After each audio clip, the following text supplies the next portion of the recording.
ఈ రోజున దేవుని ప్రజలందరికీ మనవి చేస్తున్నాను, ఇప్పటికైనా మనస్సు కార్యముల మీద నుండి క్రమముల వైపుకు తెచ్చుకోండి.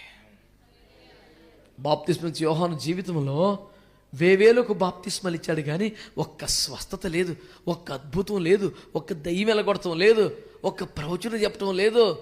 ఫరో ఒక్క మాట, behold the kingdom of God is at hand, repent and be baptised, అంతే, ఇంకేం లేదు గొడవ ఆయన దగ్గర. One of the most powerful prophets of God. స్త్రీలు కెనడెవర్లో బాప్తిస్మ యోహాను గొప్పవాడు పుట్టలేదు. 6వ మాసం గర్భస్థ పిండం ఉన్నప్పటికీ గంతులేసి నాట్యమడి ఆరాధించినంతగా దేవుణ్ణి గురుతో పట్టగలిగిన స్థాయి ఉన్న వ్యక్తి. అలాంటపోవడం కాదు, యేసు ప్రభుకే మార్గం సరళ చేసినోడు, యేసు ప్రభుకే బాప్తిస్మలు ఇచ్చినోడు ఎవరు చిన్న మనిషా?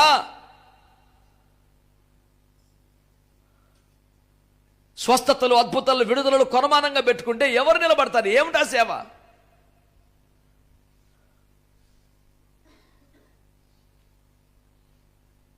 అర్థం చేసుకోండి. పిచ్చిగా వెంపర్లాటం కాదు. ఫేస్బుక్లో, ఇన్స్టాగ్రామ్లో ఎక్కడో కొన్ని చూడటం, wow, I think he is the most powerful man of God, I must follow him.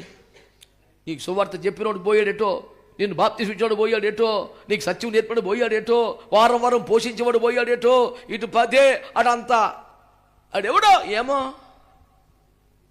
కొన్ని పోస్టులు చూశాను సార్, అవాక్ అయిపోయాను. నిన్ను చూసి మేము అవ్వట్లే అవాక్కు.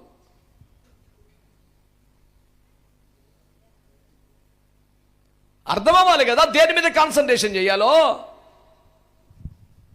దేవుని వాక్యము నీతో నాతో సూటిగా మాట్లాడుతుంది. క్రమములు క్రమములు క్రమములు. ప్రతిదానికి క్రమం అంటే ఎలాగంటే బాబు, కొన్ని చూసి చూసినట్టుగా వదిలేయాలి. అలా అయితే బైబిల్ వదిలేద్దాం.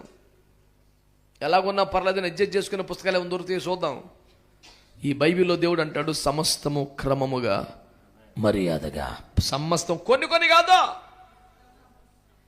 దేవునికి స్తోత్రం కలుగునుగా. అందరు చెప్పారా? చెప్పండి మీరు ఇప్పుడు మనసులో మాట చెప్పండి. క్రమాలా కార్యాలా?